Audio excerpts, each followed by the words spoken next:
नमस्कार, आप देख रहे हैं एक न्यूज़ 24 और मैं हूं नेहा मिश्रा। आपको बता दें, नेता प्रतिपक्ष तेजस्वी यादव ने बिहार में बढ़ती अपराध की घटनाओं को लेकर सरकार पर जोरदार हमला बोला है। उन्होंने पूछा कि सरकार कौन सा नशा करके सो रही है। मुजफ्फरपुर समेत राज्य में बढ़ती रेप की घटनाओं को लेकर तेजस्वी ने सरकार पर सवाल उठाए। साथ ही सरकारी अस्पतालों में बेड को लेकर चल रहे खेल का भी खुलासा कर दिया और स्वास्थ्य मंत्री मंगल पांडे पर गंभीर आरोप लगाए हैं। आपको बता दें, तेजस्वी यादव ने कहा कि सिर्फ मुजफ्फरपुर में कुडनी में ही नहीं बल्कि सीतामढ़ी में भी 11 साल की बच्ची के साथ दुष्कर्म की घटना हुई है। पूरे बिहार में कोई ऐसा जिला नहीं है जहां इस तरह की घटनाएं नहीं हो रही है। हमें पता नहीं कि सरकार कौन से नशे में है और कौन सा नशा करके सरकार सो रही है। पूरे बिहार में अराजक स्थिति है और अपराधी बेलगाम हो चुके हैं।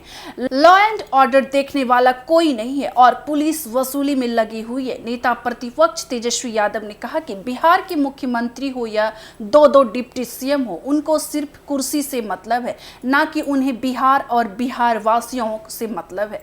राज्य में हत्या, लूट और अपहरण की घटनाएं हो रही है। कुछ ही दिन पहले ही खगड़िया में रेप और हत्या की घटना सामने आई थी।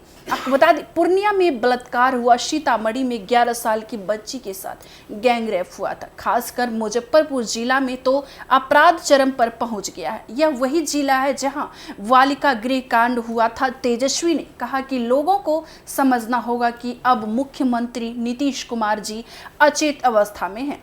ये नीति आयोग की बैठक में भी नहीं जाते हैं, सिर्फ राजनीतिक कार्यक्रम में शामिल होते हैं। आपको बता दें, इनको बिहार और बिहारियों से कोई लेना देना नहीं है। राज्य में अपराध बेतहाशा बढ़ गया है, लेकिन वही भी कोई समीक्षा बैठक तक नहीं हो रही है। राज्य में अगर ट्रांसफर पोस्टिंग का धंधा चलेगा तो यही हाल रहेगा। जब डीजीपी के हाथ में कुछ रहेगा ही नहीं तो वह क्या ही करेंगे। उन्होंने ये भी कहा कि बिहार में पूरी तरह से सिस्टम कॉम्प्लेक्स हो गया है। राज्य के सीएम थके हारे हो चुके हैं। बिहार में पूरी तरह से सिस्टम कॉम्प्लेक्स कर गया है। राज्य में सीएम थके हारे हो चुके हैं और बिहार अब इन लोगों से नहीं चल रहा है। देखा जाए तो बिहार में पुलिस की जांच का परफॉर्मेंस बेहद खराब है।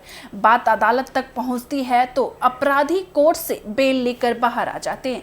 पुलिस अपराधियों को सजा नहीं दिया पा रही है। बिहार में भ्रष्टाचार के अलग मामले चल रहे हैं जिसकी सीबीआई और ईडी जांच कर रही है। बिहार में पूरी तरह से अलग तरह का माहौल हो गया है। आपको बता दें, अंत में तेजस्वी यादव ने यह भी कुछ कहा कि कुछ दिन पहले की हमको चुनौती दिया जा रहा था कि मैदान में आकर हमने फरिया लीजिए, तो वे सिर्फ एक सवाल का जवाब देते हैं कि 11 साल की बच्ची को बेड क्यों नहीं मिली। अस्पताल में भी जाते हैं तो क्रिकेट का स्कोर पूछते हैं।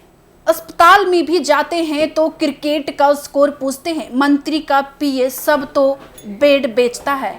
IGIMS में जाकर देखिए ये लोग कितना बेड बेचता है जिसका कमीशन मंत्री तक को जाता है। तो ऐसे अपडेट्स के लिए बने रहिए हमारे एक न्यूज़ 24 पर। दीजिएगा इजाज़त। धन्यवाद।